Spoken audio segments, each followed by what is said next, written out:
John, please, just once is enough. When my first love begged me like that, I couldn't turn her down. But I need to be honest, I'm not experienced in this. For my entire 32 years, I've had no experience in love. Who would have thought someone like me would be asked to take on such a big task by the stunningly beautiful Emma? I'm John Miller, a single man turning 32 this year. After graduating from university, I started working for a medical device manufacturer, where I'm still employed. I've always been good with computers and wanted to use those skills at work. Recently, though, I was transferred from an administrative role to sales. My boss said it's good to have experience in different departments, but honestly, I wasn't happy about it. I've never been good at socializing and felt I'd perform better in an administrative role. This job change seems to ignore the principle of putting the right person in the right place. Plus, there's a male coworker named Alex in the same department who always seems to have it out for me, making the environment uncomfortable. John, you're really useless. Your sales performance won't improve if you keep that gloomy face, Alex would say, scoffing at me. He's highly educated, handsome, and consistently a top performer in sales. Sales is simple. Just keep talking and you'll sell. I can't understand why you can't do such a simple thing, he'd laugh. Alex even has a CPA qualification and is truly talented. Everyone agrees he'll likely become a company executive someday. In contrast, I haven't been able to achieve good results in my department, and it's disheartening to see such a big difference between us, even though we're the same age. Feeling more down than I expected, I decided to visit the municipal library on my next day off. It's been a while since I came here. This library was a special place where I used to spend a lot of time when I was in elementary school. The wooden building is old, but it has a deep charm, and it made me reminisce about the past. I made many memories in this municipal library with my first love. In 3rd grade, I was surprised when my hand touched a girl's as I was trying to pick up a book. It seems we were trying to pick up the same book at the same time. The girl was Emma, who had just transferred to my class. So I was even more surprised. Oh, I'm sorry. No, it's my fault, she said. But I was surprised. I didn't expect to meet you here, John. Me neither. I rarely see other classmates in this library. As we were talking, a librarian who was passing by looked at us. If we continued to chat in the library, we might get told off. Thinking this, I decided to invite Emma to go outside. Normally, I wouldn't feel like this, but I wanted to talk more. I was worried she might refuse, but Emma gave me a gentle smile and said sure. So, we sat on a bench outside the library. Feeling like this was a bit like a date, and it made my heart pound. But that's a secret. Emma confided in me, honestly, I don't really want to go to school. Why? Well, I'm overweight, right? I was bullied at my previous school because of that, and even now, I don't have anyone I can call a friend. I sympathize with Emma's story.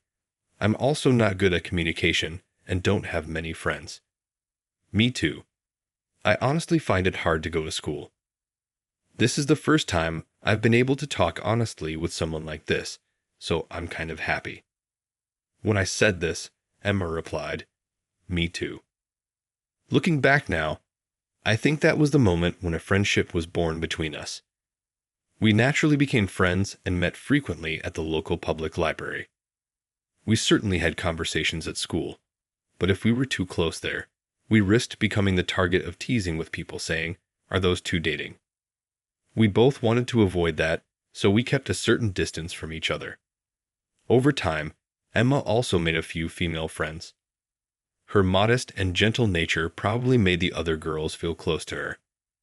I'm really glad Emma made friends.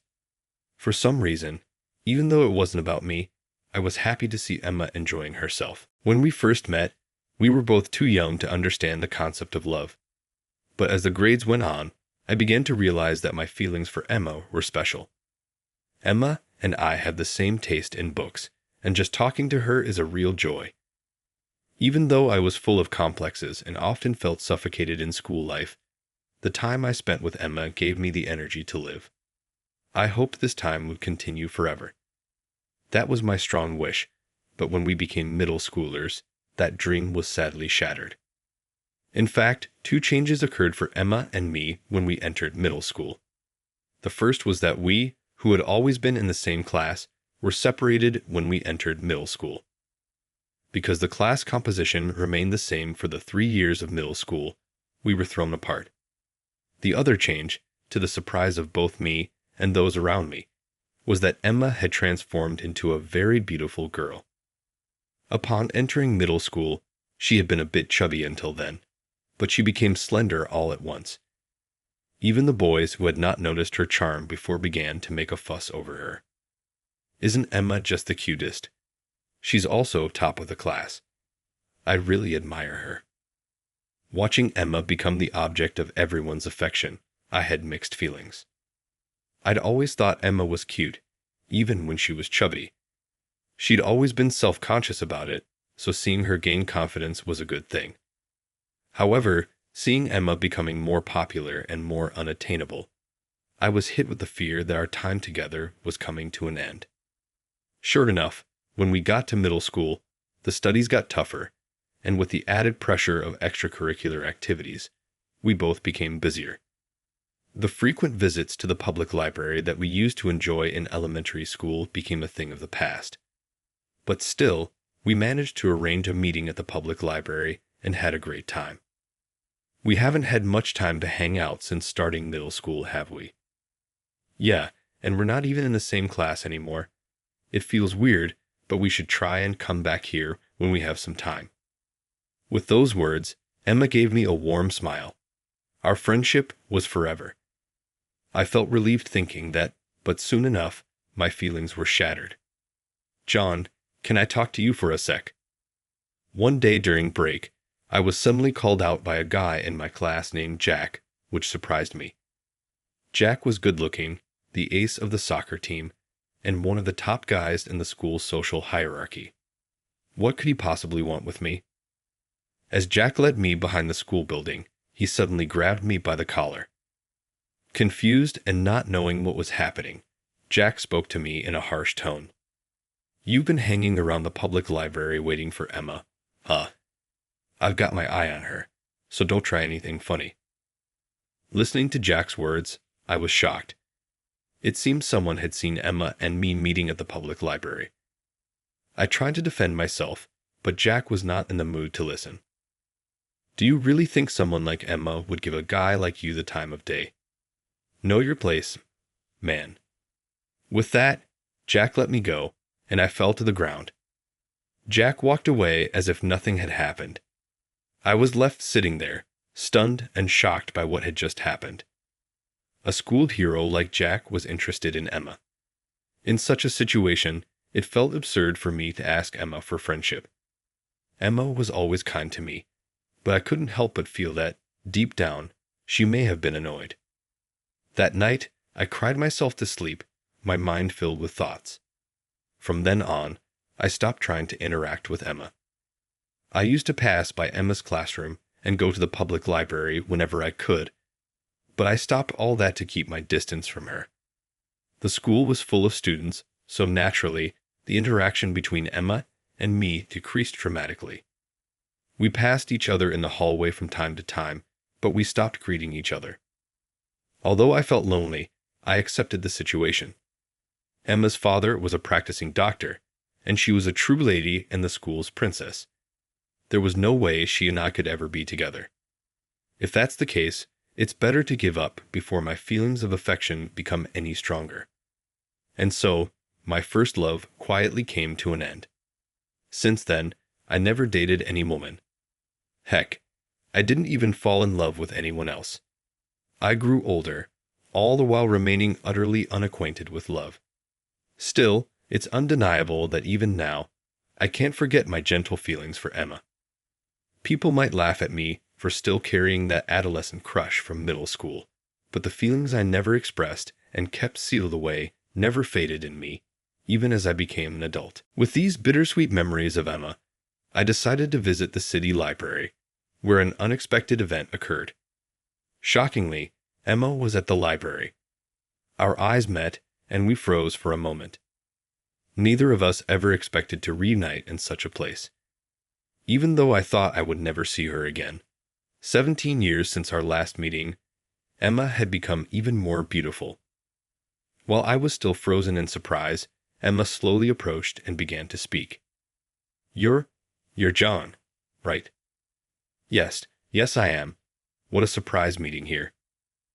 Me too. Should we change places?